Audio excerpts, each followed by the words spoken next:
Good evening, ladies and gentlemen, and welcome to the 706th edition of the Feuerstein's Fire American Soccer Show. I'm your host, Daniel Feuerstein. I'll give you an American perspective of our clubs, leagues, players, national team, and always those fabulous moments of American soccer. Get your daily reading from me and other writers over at Beyond the 90, at beyondthe90.substack.com, and locally New York Soccer over at baddogsports.com. Come on in. The chat room here on YouTube is open. If you have a question for me, I'll try to answer the best of my abilities, and always discuss amongst yourselves if you like. And please don't forget to subscribe to this show here on YouTube to get your daily American soccer content. Now, obviously, it's been a couple of weeks now since the FIFA World Cup draw, and I've been very busy, unfortunately, so I haven't had a chance to set up a show right away to do it, but I had to get it done this week because I want to get this show and talk about these groups coming forward, but I also want to talk about the draw.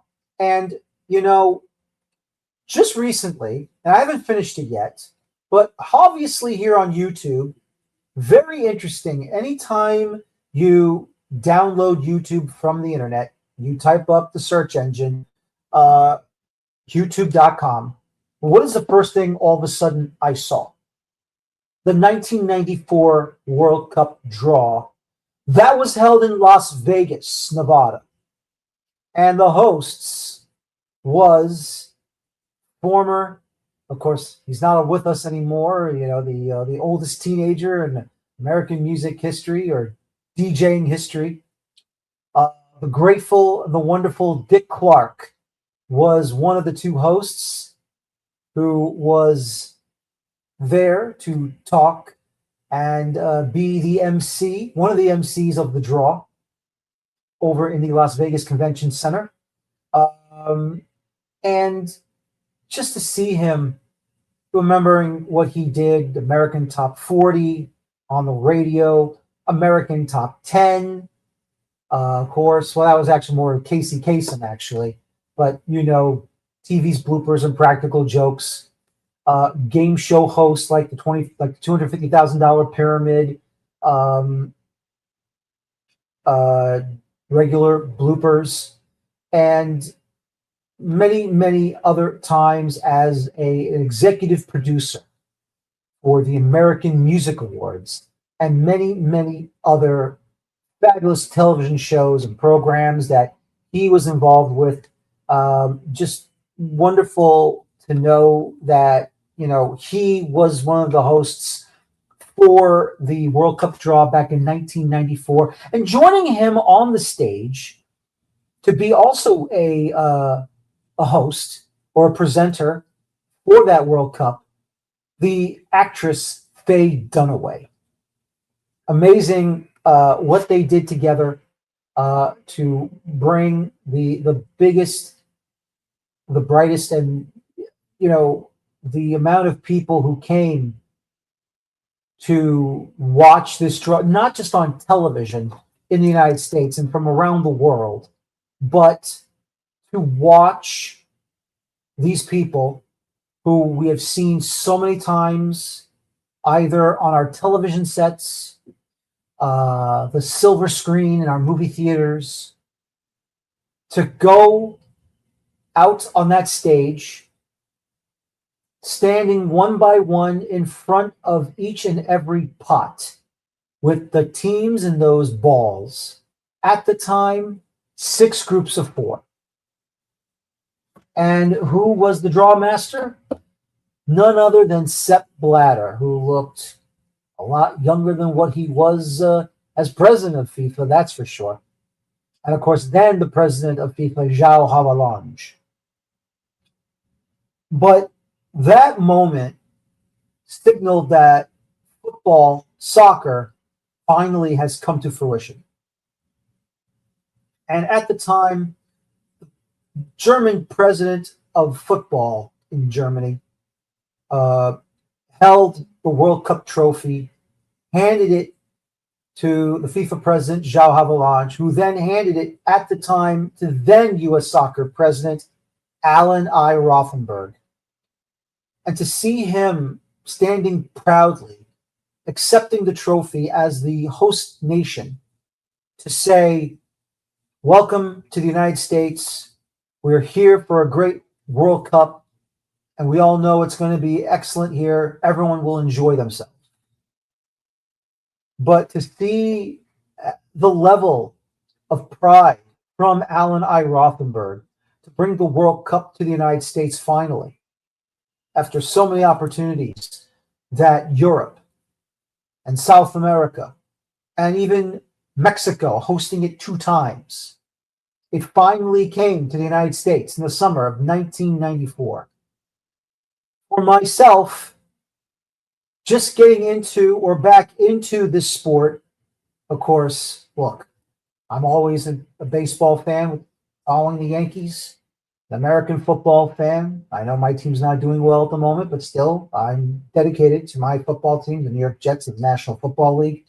The New York Knicks won the NBA Cup, the Emirates NBA Cup, last night on Tuesday night over in Vegas, beating the San Antonio Spurs and, of course, in the National Hockey League, the New York Rangers.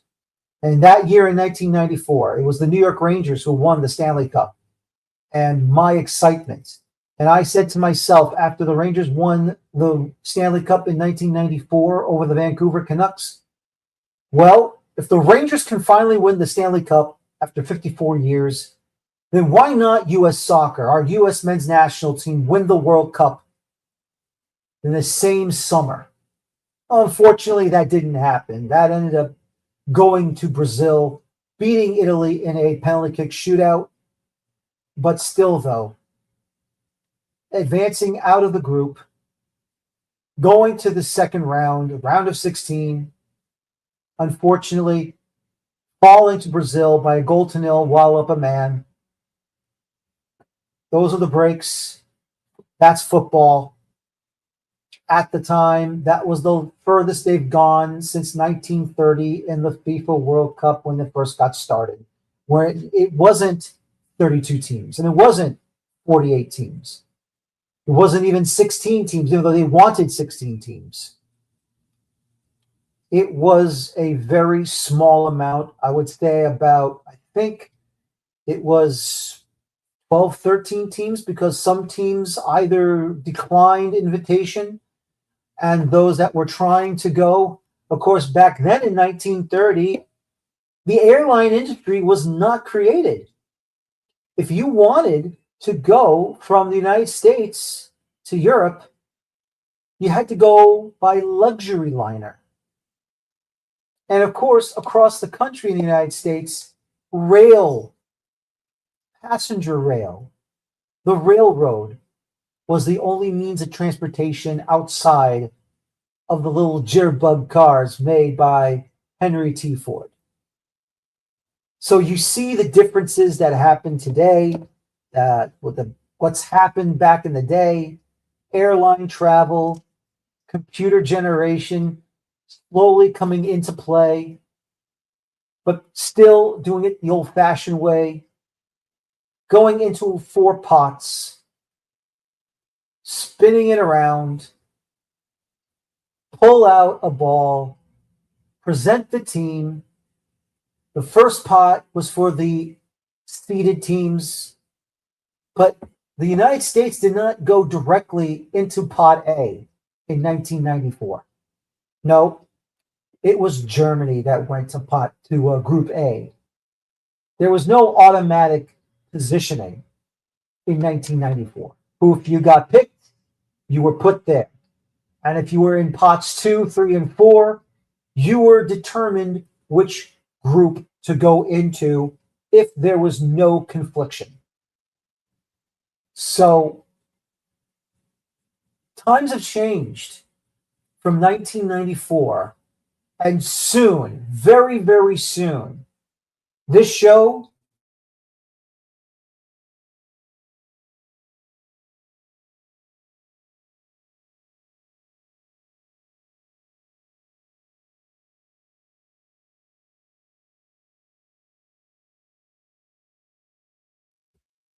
there we go. Sorry about that. We're having some internet problems here. As I was saying, welcoming A very brand new year very soon, as this is Wednesday, December the 17th. This show is being broadcast on this Wednesday. We're almost at a brand new year of 2026.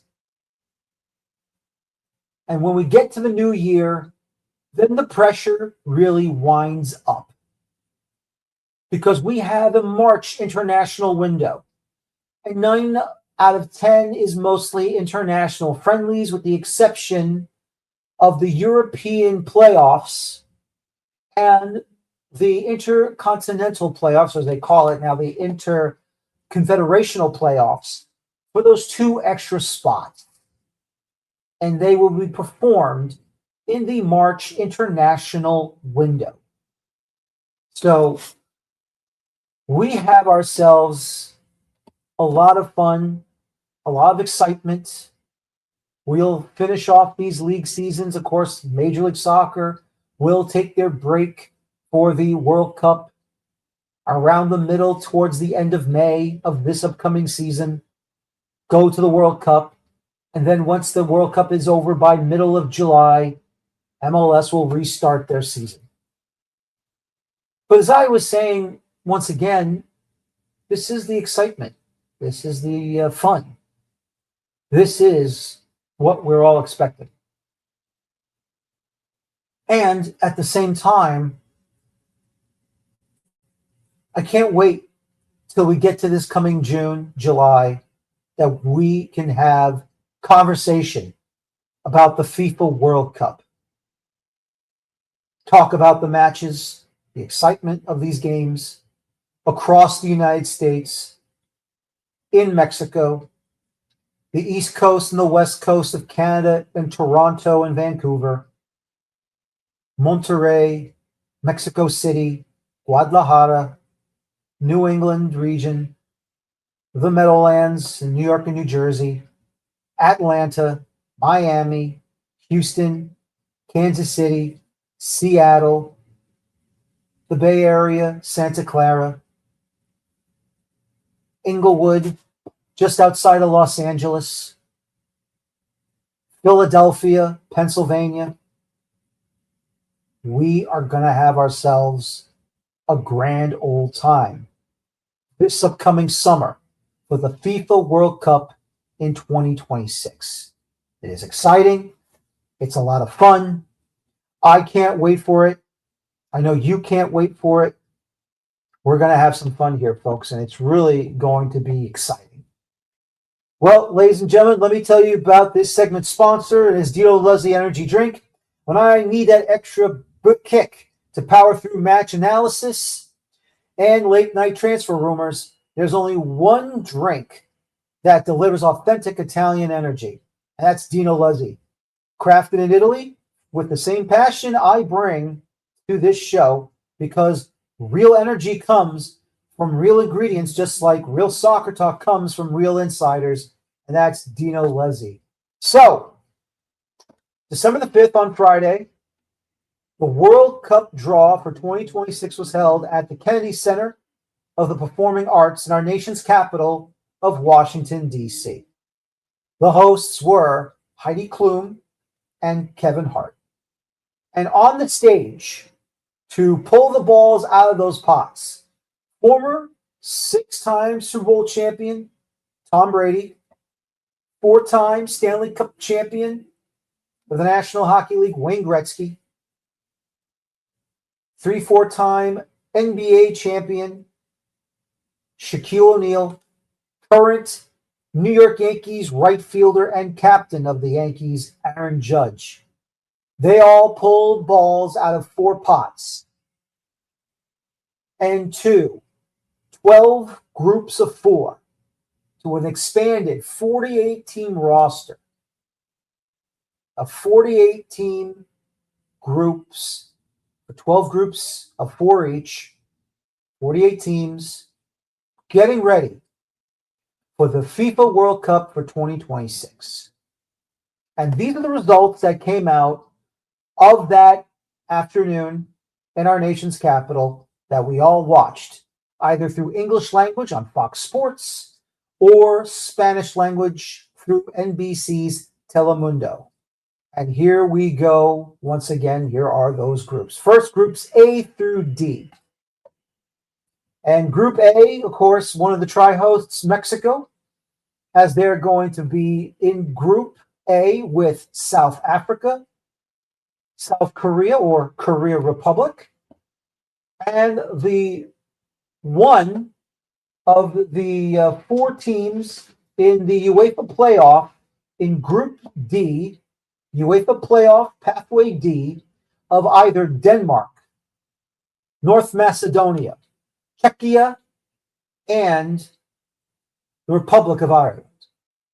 In Group B, we have Canada, the UEFA playoff pathway A of Italy, Northern Ireland, Wales, and Bosnia-Herzegovina, along with Qatar and Switzerland. In Group C, we have Brazil, the third place finishers, I should say, of the last World Cup, Morocco, Haiti, and Scotland.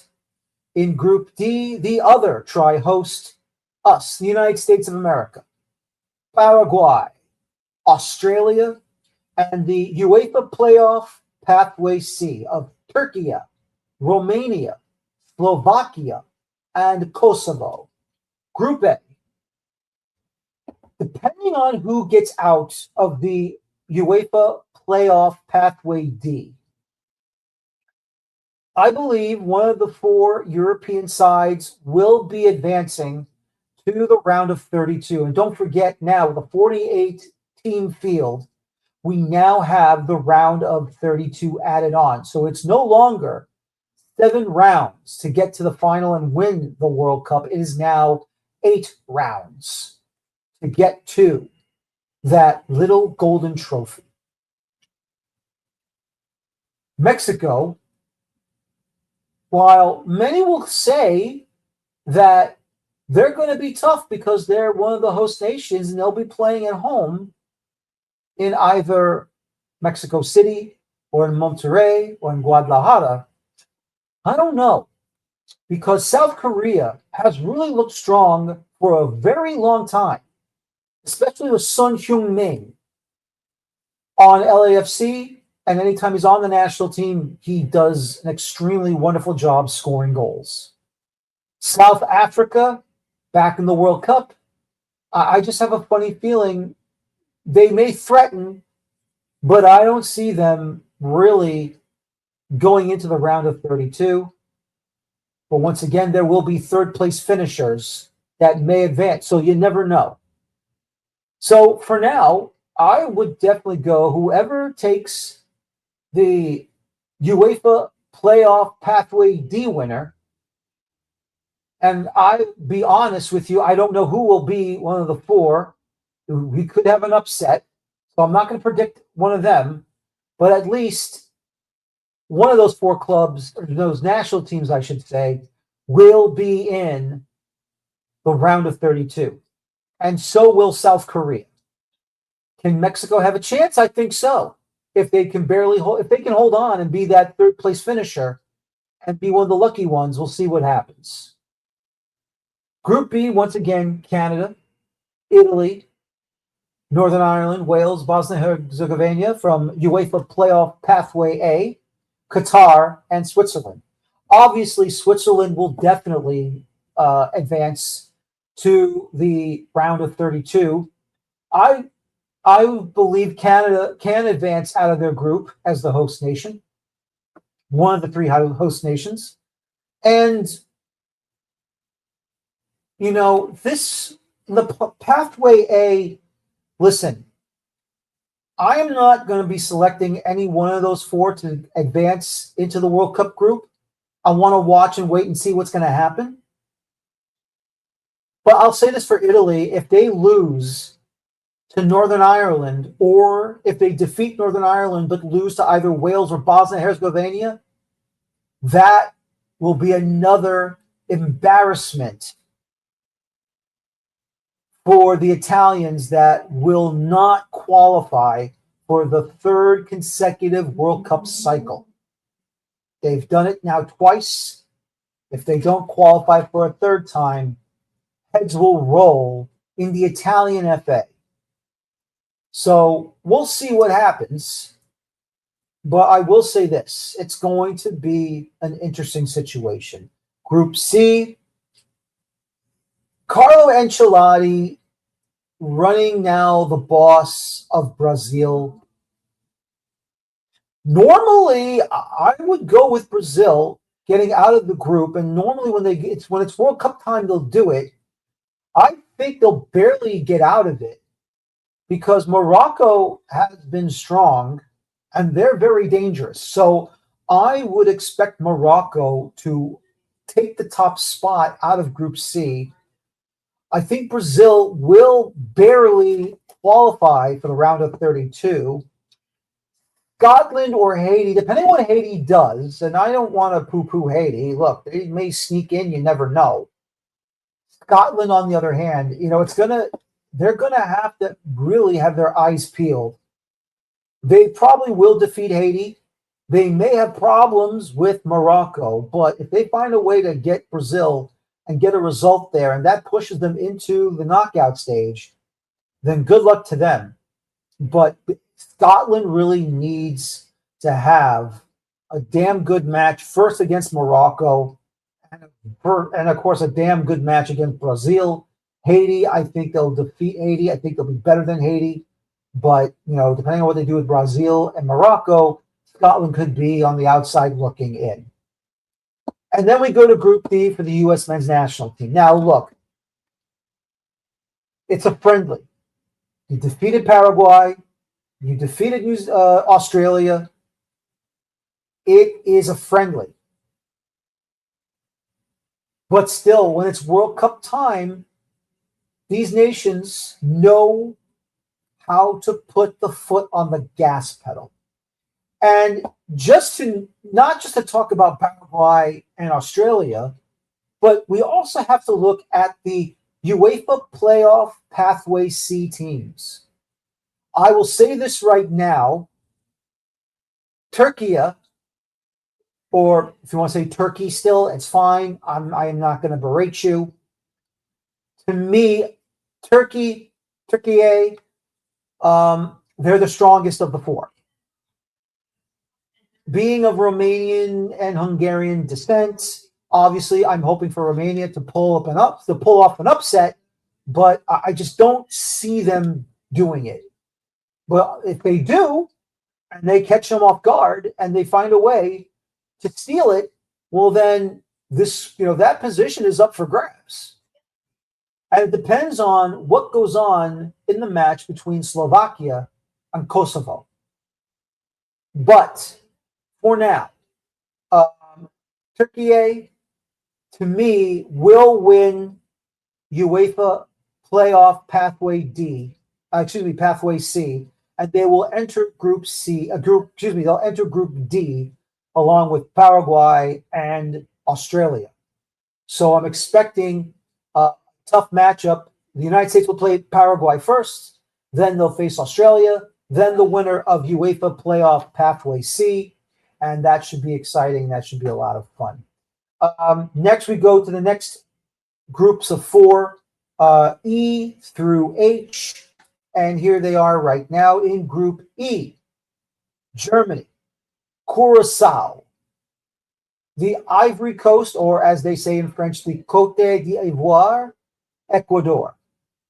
In Group F, the Netherlands, Japan.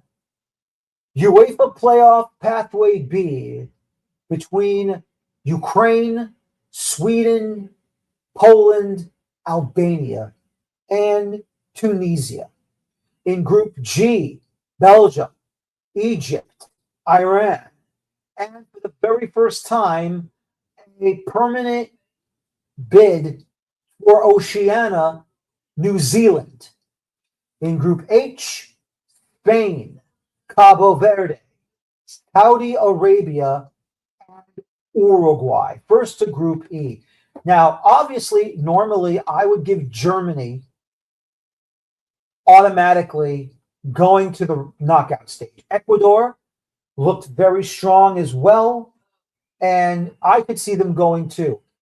Possibility of that third position, depending on what Ivory Coast does, and they've been one of the top nations, if not maybe slightly below the top nations in the Ivory Coast. They may have that opportunity to sneak in and possibly take either the second position or the third position if it is available to them with a better record and a better goal differential. Curacao making their very first World Cup under head coach and former Dutch national team head coach Dick Advocaat.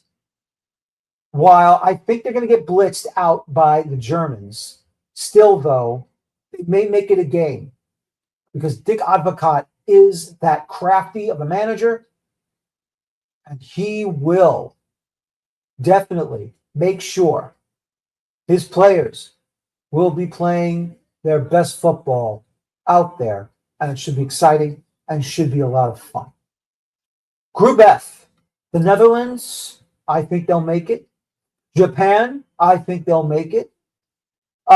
Depending on who makes it out of the UEFA playoff pathway B group, one of those four teams, that's a pick 'em because I don't know which ones will make it. I think Sweden, who looked horrible in World Cup qualifying, but made it due to their level of finish at the UEFA Nations League. I just don't see them advancing. Albania, I don't know. I think it'll go between Ukraine and Poland if and when they do face each other in the final game of the playoffs in UEFA to officially stamp Group F. In Group G, we have Belgium, Egypt, Iran, New Zealand. While I think this is their first time ever qualifying for the World Cup, I don't know if the All Whites will qualify for the knockout stage. I think they're just going to be happy to be there. So, but we'll wait and see. Iran, they may sneak in. They may not qualify. They may be one of the third place finishers. So I would definitely say Belgium and Egypt will definitely advance to the round of 32. I think they'll go to the knockout stage and take on whoever they will take on in the next round for the World Cup. And finally, of course, Group H, Spain will definitely be advancing. I will say this about Uruguay. I will never count them out when it's World Cup time because they know how to win when they are in tournaments. Copa America, World Cup qualifying, the World Cup itself, they know how to battle and put their footballing lives on the line internationally. But for that third position, Saudi Arabia, I know they've had probably got knocked down by a peg or two in certain situations. I'm not counting the Gold Cup because they're just a guest team. They probably didn't take it too seriously, but they are one of the better sides. In the AFC, Asian Football Confederation, Cabo Verde making their first ever World Cup. I think they'll just be happy to be there. But you never know. They may sneak in and they may do something special. We'll have to wait and see. But for now, those are my selections for that group of national teams. And now, finally, groups I through L. And here it is. We have France. We have Senegal. We have FIFA World Cup qualifying playoff B or playoff 2. Bolivia taking on Suriname. And the winner of that first match will face Iraq and then Norway. Group J is Argentina, Algeria, Austria, and Jordan. Group K is Portugal, FIFA World Cup qualifying. Group 1 or the first interconfederational playoff one again between New Caledonia of Oceania, Jamaica, and the winner of that match will face Congo DR, which is the Democratic Republic of Congo, and then you get to Uzbekistan and Colombia. And finally, Group L will have England, Croatia, Ghana, and Panama. France, of course, very strong, very, very strong. Uh, Definitely will qualify out of the group in Group I. Norway, who has looked incredibly awesome with Erling Haaland, and that Norwegian team just bulldozed through World Cup qualifying and took the top spot with ease. They'll take their spot in the knockout stage. Now, depending on the situation, Senegal, they may take it if they do get enough goals to take the third position or one of the best third place finishers for the round of 32. But to come out of the playoff, normally I go for Bolivia. But Bolivia, when they don't play in their national stadium in La Paz, the altitude is 3 times worse than the altitude at the Azteca in Mexico City. So, but since it will not be at La Paz, and it will be in a neutral site in Mexico, I believe once again it'll be in Monterrey, and the other playoff will be of course, in Guadalajara.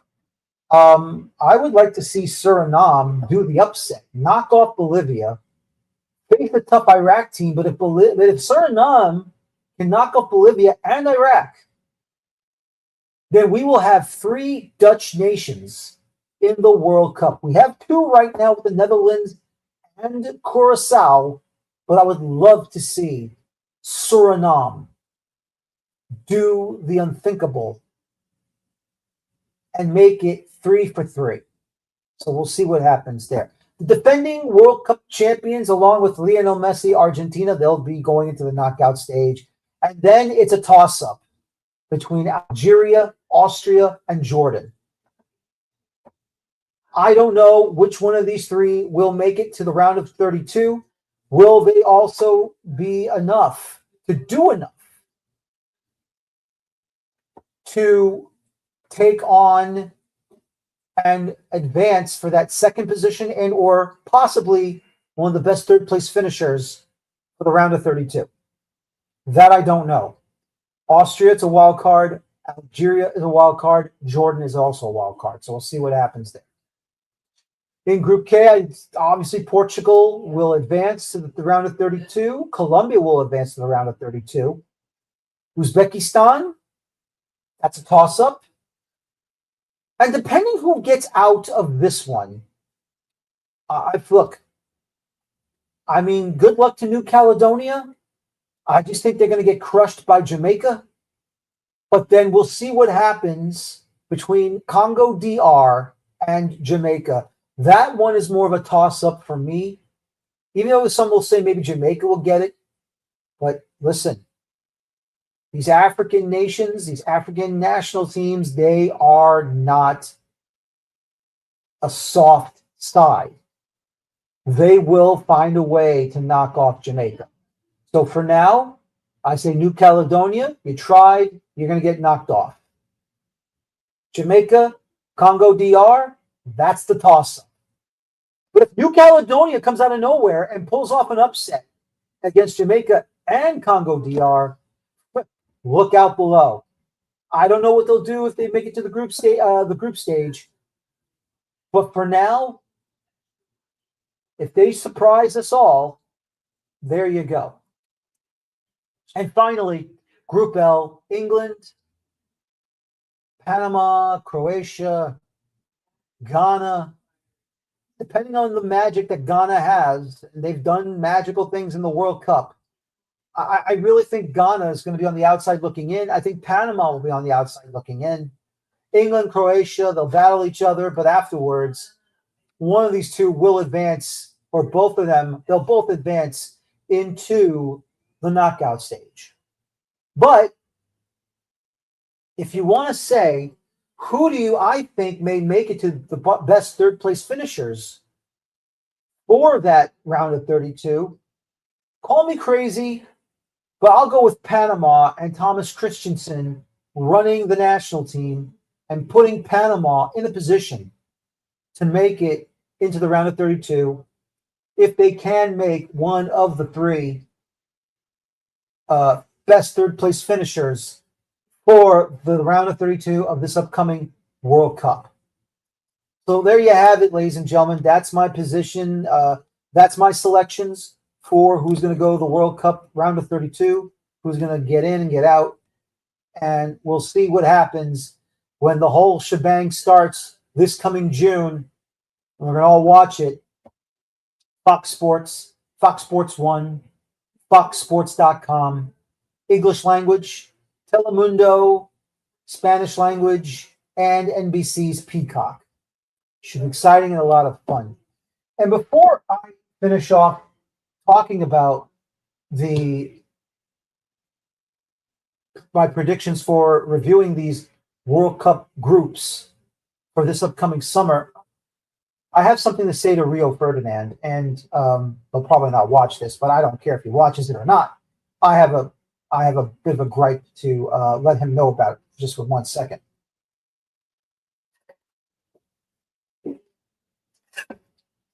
So, to Rio Ferdinand, first of all, thank you for your service to Manchester United, my favorite Premier League club. And I'll never forget what you've done. You, sir, are conducting the FIFA World Cup draw. It is an honor that, obviously, picking out the balls in all the pots to place national teams in those groups is an honor within itself. But for you to go behind the table to dictate who goes where in the World Cup is a bigger honor. And even though, and I understand you're not going to call it soccer, you're going to call it football, and I'm not saying you should not be not calling it football. You should, if you don't want to call it soccer, it's okay, it's fine. Even though your nation created the sport and created the name, because soccer was short for association. So when you're conducting a World Cup draw, Rio, can you not complain about the lingo? Because you call it football, we call it soccer. I will not call it soccer, I will call it football. And can you not take it too seriously when someone is trying to wind you up?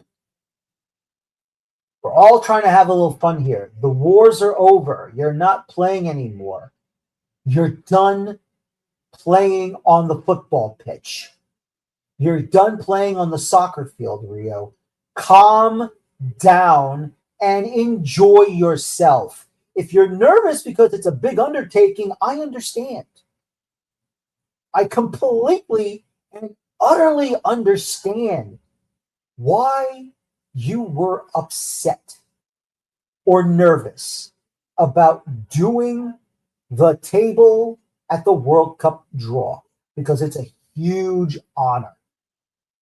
Hell, it would be a huge honor for me if I was helping conducting the US Open Cup draw. I would love to put my hand into a pot and pick out a ball, open it up, and say, this is the team that's going to be placed in this position for the US Open Cup.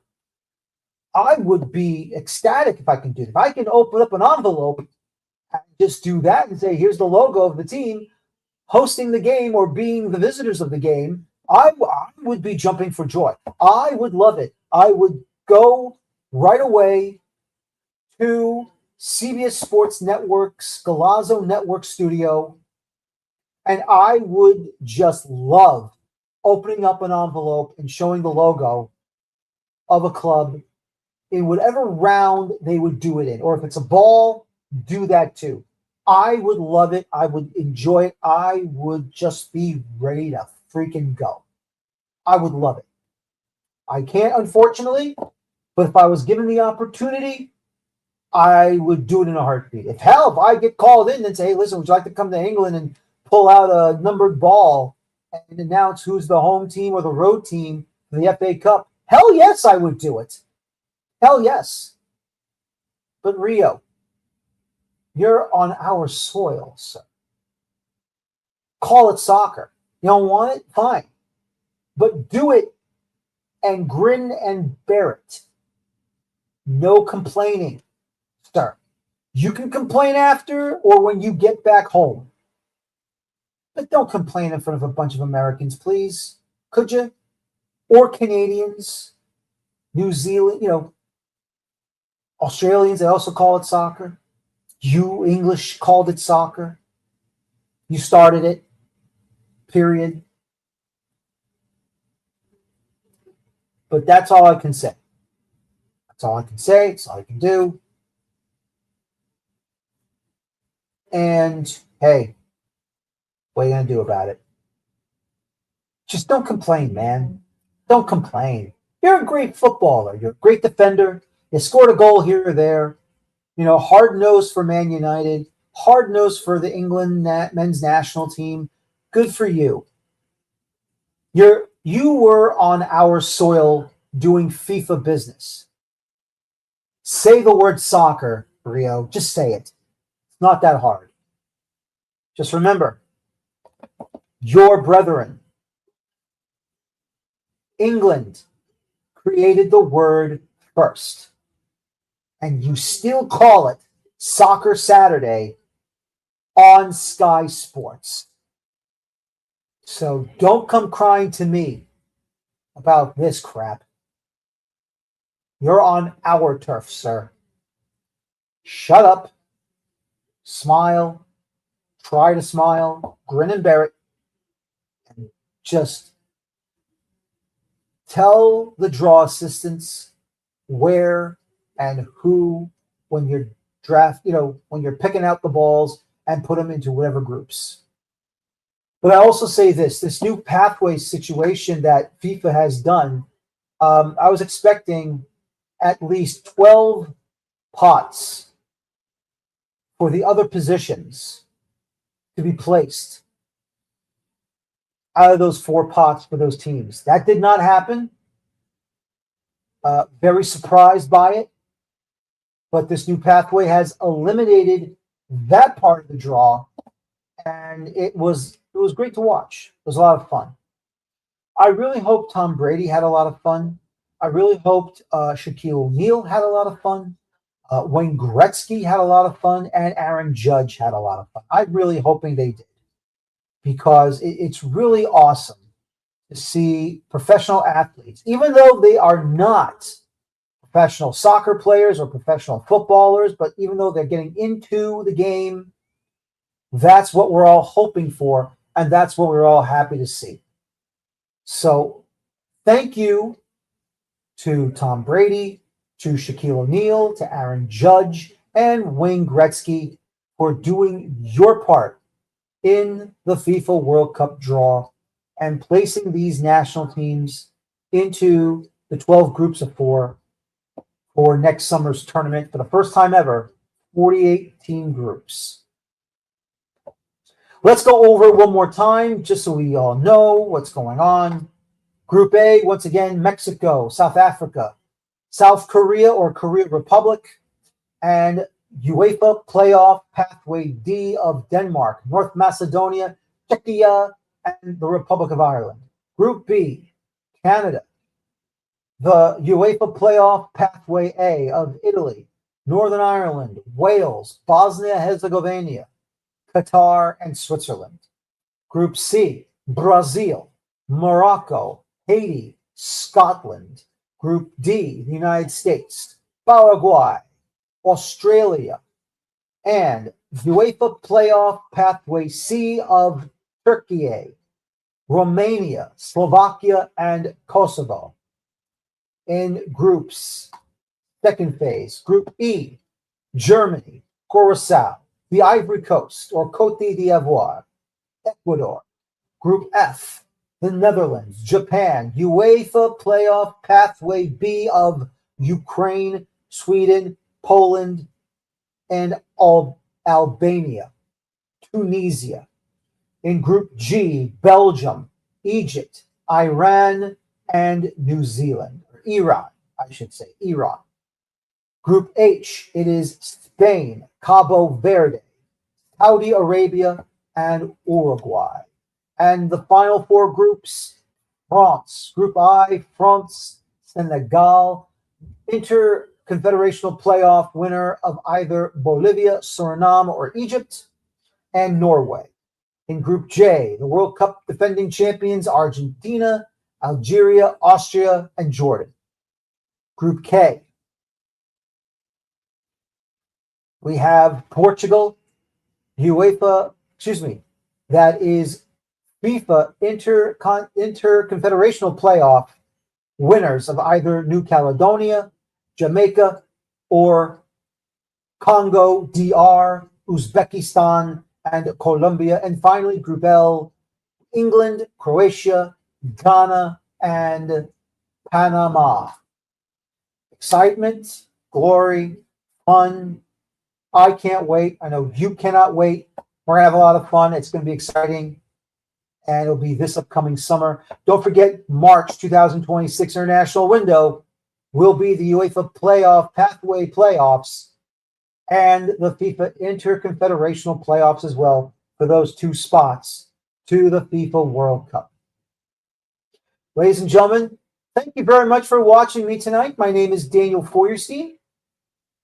Join me tomorrow night as we will discuss the amateur clubs who have qualified for the 2026 Lamar Hunt U.S. Open Cup.